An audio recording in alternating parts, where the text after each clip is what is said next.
የሸዋ ፋኖች ጀብድ የአማራ ፋኖ ሸዋ አዝ ከደብረ ብርሃን ወደ ምራቤቱ ሲጓዝ የነበሩ የአገዛዙ የጦርና የፖለቲካ አመራሮች ላይ ከባድ ኪሳራ ደረሰ። የአማራ ፋኖ ሸዋ አዝ ናደው ክፍለ ጦር በአገዛዙ ውርጭማ አስጠባቂ ሰራዊት አመራሮችና አባላት ላይ በወሰደው መብረቃት ጥቃት ድል መቀናጀቱን አሳውቋል። ደሳለኝ ቢያሳ ሸዋ ዋና መሪ ኃላፊነት ባዩ አለባቸው ዋና ጦር አገዛዙን የሚመራው የአማራ ፋኖ ሸዋ እዝ ናደው ክፍለ ጦር በትናንትናው ዕለት በወሰደው የደፈጣ ጥቃት በርካታ አገዛዙ ብርጭማ አስደባቂ ሰራዊት አመራሮችና አባላት ላይ የህይወት የአካልና የቁስል ኪሳራ ማድረሳቸውን ችሏል። የፊት አውራሪው አለባቸው የአማራ ፋኖ ሸዋ አዝ ዋና ጦር አዛዥ እና በቀኝ አዝማች ይታገሱ አዳው የአማራ ፋኖ ሸዋ እዝ ናደው ክፍለ ጦር ዋና ጦር መሪ በተመራ በዚህ ልዩ ኦፕሬሽን በርካታ አገዛዙን ወንበር አስጠባቂ ሰራዊት በወጡበት እንዲቀሩ ተደርጓል። የአገዛዙ ወንበር አስጠባቂ አገልጋይ የመርሃ ቤቱ አመራሮች የአማራን ህዝብ በምንም መንገድ ማጥፋት እንዳለባቸው በደብረ ብርሃን ሲመሰሩ ቆይተው የተሰጣቸው ተልዕኮ ለመጻፍ በአገዛዙ ሰራዊት ታጅበው ወደ ወረዳው መርሃ ቤት እየሄዱ ባለበት ሁኔታ በጀማ ወንዝ ድልድይ አቅራቢያ ልዩ ስሙ ወላቤ ወንዝ እና አጭበርብሮ በተባለ ቦታ ላይ 5 ሰዓት እስከ 7 ሰዓት ድረስ በቀጠለው ውጊያ እንደተርበተበተ የሚነፍት የናደው ክፍለ ጦር ራስ አበበ ረጋይ ብርጌድ አባላት ክፍለ ጦር ተዋርዋሪ ሻለቃና የመቅደላ ብርጌድ 3ኛ ሻለቃ የሰራዊት አባላት ባደረጉት ፈጣን ምት በርካታ የአገዛዙ ኃይል ሙትና ቁስለኛ ሲሆኑ የሞተበትን የቆሰለበትን ሰራዊት በ3 ጭነት አይሱዚ ሽራ አልብሶ ወደ መርሃ ቤት ዓለም ከተማ ጭኖ ወጥቷል ተብሏል። ይህ በአንድ እንዳለ የፋኖ ክንድ መቋቋም ያልቻለው ሰራዊት የደረሱ ሰብሎችን እያቃጠለና በየመንገዱ ያገኘውን ማህበረሰብ እየደበደበ የአማራ ህዝብ ያለውን ጥላቻ አሳይቷል። ብዙ በላው መግለጫ ወታደሮች ቦታውን ለቀው ሲሄዱ ያገኙትን ሰራዊት ሰው መሀል ከተማ ላይ አስፓልት ላይ ሲገደሉ ነበር ሲሉ የአማኝነታቸው የሰጡ ሌላ ነዋሪ ግድያውን የበቀለ ይመስላል በማለት ገልጸዋል። ያገኙትን ወጣት በለው ድፋው አስተኛው እያሉ ነው የገደሏቸው። ህጻናት ናቸው። የ18 ዓመት የ20 ዓመት የሚሆኑ ወጣቶች ናቸው። በአጋጣሚ ትኩስ ያባራ መስሏቸው ወደ ውጭ የወጡትን አስፓልት ላይ እንዲሁም ቤት ገብተው መቷቸው ብለዋል። መንግስት ኃይሎችን አድጓሚ ተራራ ወደ ተባለ ስፍራ ሲያረጉ ግድያው ተፈጽሟል ያሉ ሌላ ነዋሪ የ6 ሰዎችን አስክሬን በአይናቸው የማያቸው ለቢሲሲ ተናግረዋል።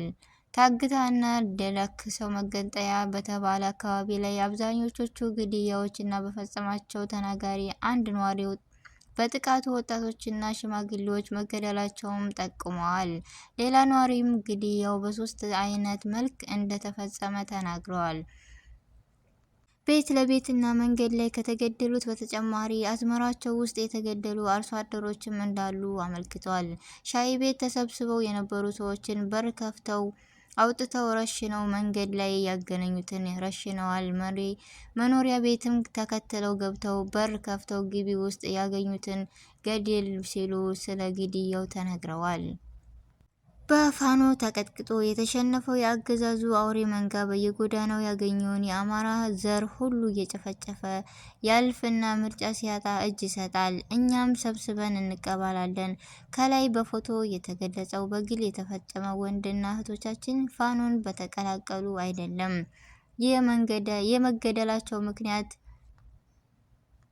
የመገደላቸው ምክንያት አማራነታቸው ነው። በቤትህ በየትም ስፍራ የምትገኝ አማራ ሁሉ የእቅዱ ትግል አካል ያልሆንክ ተራህን የሚጠብቅ ሟች ነህ።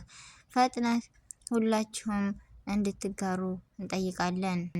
በቀን አንዴ የምመገብበት ቀናቶች ብዙ ናቸው። በትራንስፖርት ታራፊ ጭማሪ ኑሮዬ ተመሳቅሏል። የአዲስ አበባ ከተማ ነዋሪዎች መንግስት ከጥቅምት 6 ቀን ጀምሮ ተግባራዊ ያደረገ የትራንስፖርት ታሪፍ ጭማሪን ተከትሎ በአዲስ አበባ ነዋሪዎች ወደ ከተማዋ በመመለስ የሚሰሩ ሰራተኞች ለከፍተኛ የኑሮ ቀውስ መዳረጋቸው ይገለጻል። በርካታ የትራንስፖርት አገልግሎት ሰጪው የተጨመረው ታሪፍ በላይ ተጨማሪ ክፍያ እየከፈሉ እንደሚገኙ የመዲናዋ ነዋሪዎች ይናገራሉ። ይህም የዕለት ተዕለት እንቅስቃሴያቸው ላይ ከፍተኛ ተጽዕኖ ማሳደሩ እና ቀድሞውን ትግል ከገጠሙ ኑሮ ውድነት ላይ ጨማሪ ቀውስ እንዳስከተለባቸው ነዋሪዎች አስረድተዋል። ኑሮ ተዘበራርቋል። የመንግስት ሰራተኛ ነኝ። ከ4000 ብር በወር ይከፈለኛል። ከዚህ ቀደም ከትራንስፖርት በወር እስከ 2005 ብር አወጣ ነበር። በቅርብ የታሪፍ ጭማሪ የተደረገ በኋላ ደግሞ እስከ 3500 ከዛም በላይ ያወጣለሁ። ይህ ማለት ሰርቼ ትራንስፖርት ነው ደሞዜ የሚለውን ለማለት ነው ሲሉ ስማቸው እንዳይገለጽ የጠየቁ አንድ የመዲናዋ ነዋሪ አማረዋል። በቀን አንዴ ብቻ የሚበላቸው ቀናቶች ብዙ ናቸው ሲሉ ለአዲስ ስታንዳርድ የተናገሩት ሌላኛው የመናን አካባቢ ነዋሪ ምግብ ሳልበላ ስለምውል በድካም ጋር ተጨምሮ ያዞረኛል፣ እንደምቀጥለው ያደርገኛል። ከዚህ ሁሉ በኋላ ቤቴ ስገባ እኔና ባለቤቴ ያላቸውን ቤት ያፈራውን ከልጆቼ ጋር ተቀማምሰን እንገኛለን። ደግሞ ይነጋል፣ ይመሻል። ይህም ነው በቃ ኑሯችን ብለዋል። የአማራ ፋኖ ወሎ አዝ ምዕራብ ኮር ክፍለ ጦር እና ሌሎች ክፍለ ጦሮች ህዝባዊ ሰራዊት አባይ ሸለቆ ብርጌድ ጋር በመሆን በመካነ ሰላም የሰው በላውን ቡድን ሲያረግፉት አደሩ።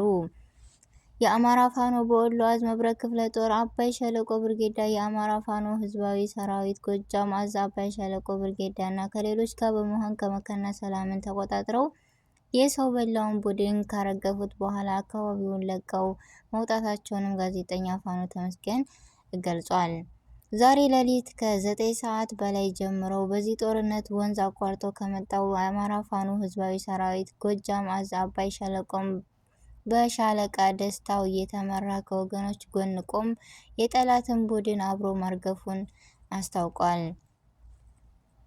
በጋራ በተሰራውና መቅደላ ላይ በመጀመሪያ በዚህ ዘመቻ ከደላንታ ተነስቶ መዳረሻው በመካነ ሰላም ያደረገው የአማራ ፋኖ ወሎ አዝ ጽናት ክፍለ ጦር ፋኖዎችም በዚህ ውጊያ ላይ ከወገኖች ጎን ቆም አብሮ ረግፍቷል ይላል። በአውሮፕላን ማረፊያ በመቅደላ ዩኒቨርሲቲ በኩል በአሜጋ በተለያዩ አቅጣጫ ከተማዋን የከበበው የፋኖ ኃይል የበላይነቱን አሳይቶ መዋሉንም አስታውቋል። በዚህ ውጊያ ላይ ከፍተኛ ቁጥር ያለውን ኃይሉን ያጣው ገዳይ ቡድን ከባድ መሳሪያ በማስወንጨፍና ሬሳውን እስከ እስር ለመሰብሰብ ሲያደርፍ የነበረም ገልጿል። ዘመቻቸውን አሳክቶ መካነ ሰላም አካባቢውን ለቆ ከመውጣቱ የፋኖ ኃይልም 3 አባላቱ በክብር መስዋዕታቸውን የመብረቅ ክፍለ ጦር ቃል አቀባይ ፋኖ ኑረዲን አሰፋ ገልጿል። የመብረቅ ክፍለ ጦር ህዝባዊ ግንኙነት ፋኖ ደሳለኝና ሌሎች 2 ጀግኖቻችን ታሪክ ሰርተው ማለፋቸውንም አስታውቋል። በክብር የተሰዉ ጀግኖቻችንንም በተመለከተ መግለጫ አውጥቶ ልከዋል። መግለጫውም እንደሚመለከተው ይቀርባል። አማራ ፋኖ ወሎ አዝ ምዕራብ ወሎ ኮር መብረቅ ክፍለ ጦር የተሰጠ ሀዘን መግለጫ። በመካነ ሰላም ወረዳ በአባይ ሸለቆ ብርጌዳ ሻለቃ መሪ የነበረው ፋኖ ደሳለኝ አሰፋ ከብርጌዳ ወደ ክፍለ ጦር በመሄድ የመብረቅ ክፍለ ጦር ህዝብ ግንኙነት በኃላፊ መሆኑን ኪሳራ ቆየው።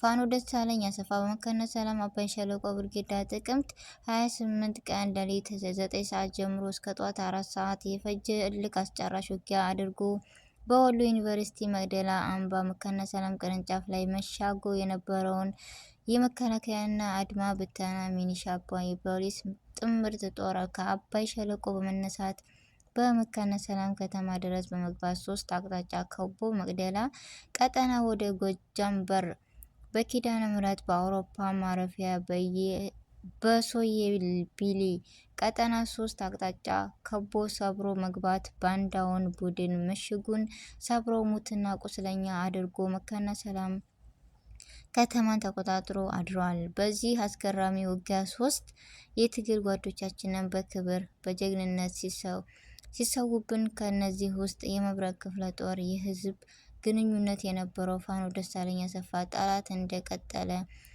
አናግሮ ምሽግ ሰብሮ በመግባት ታሪክ ሰርቶ በክብር ተሰውቷል። ለጓደኞቻችን የተሰማን ጥልቅ ሐዘን እየገለጽን ለቤተሰቦችና የጓደኝነት ፋኖ ደሳለኝ አስፋ በክብር የተሰዋ ትግል እናስቀጥላለን። ድል ለፋኖ፣ ድል ለአማራ ሕዝብ። በዚህ ውጊያ በርካታ የገዳይ ቡድን ካድሬዎችንም መደምሰሱን አስታውቋል። ይህ የገዳይ ቡድን ኃላፊነት ያላቸውን ውጊያ ወደ ኋላ በመሮጥ ከተማዎችን በከባድ መሳሪያ በመደብደብ በየአካባቢው የነበረውን ሰብልና በርካታ ንጹሐንን ገበሬዎችን በመጨፍጨፍ ሲልም ቃል አቀባዩ ተናግረዋል። ለዚህ ህዝቡ ደህንነት ሲባል የፋኖ ኃይል ከከተማው ወጥቶ ቢቀርም የፋኖ መውጣት ተከትሎ ወደ ደካማው የመንግስት በርካታ ንጹሐን ማሰር መጀመሩን አስታውቋል። ይህንን በዝምታ ማለፍ ያልቻለው የካራማራ ክፍለ የጦር የፋኖ ኃይልም ይህንን ገዳይ ቡድን መልሶ በመግጠም ከተማውን አስለቅቀን አባረነዋል ሲል እስረኛ አድርጎ ይዟቸው ነበር የነበረውን 7 ንጹሐን ገበሬዎችን በጅምላ መረሸኑንም ገልጸዋል። በየቦታው እየተጨፈጨፉ ያለውን የአማራ ገበሬ መታገድ፣ ሁሉም ሰው ከፋኖ ጎን መቆምና ትግሉን ህዝባዊ በማድረግ ብልጽግና ከመሰረቱ ነቅሎ ወጣት የሚጠበቅብን ነው የሚሆኑ ሲልም ቃል አቀባይ አንተነህ በክብር መልእክቱን አስተላልፏል። በሜዳ ወረዳ በተጨማሪ ኃይል ለማስገባት የሞከረው ገዳይ ቡድን በአፄ ዳዊት ክፍለ ጦር ፋኖች ሲያገናኙ ገፍተዋል። ጠቅላይ ግዛት አዝ የቀሰቀሰ ንጹሐን ብርጌዳዊ ክፍለ ጦር ልዩ ተዋራኝ ኃይል ወደ ሜዳ ወረዳ ተጨማሪ ወራሪ ኃይል በማስገባት የሞከረው ገዳይ ቡድን ሲያራግፍ ውላቸውን ክፍለ ጦሩ ህዝብ ግንኙነት ገለጸ። ከጧቱ 12 ሰዓት ተኩል ከቀኑ 7 ሰዓት ተኩል ድረስ የአፄ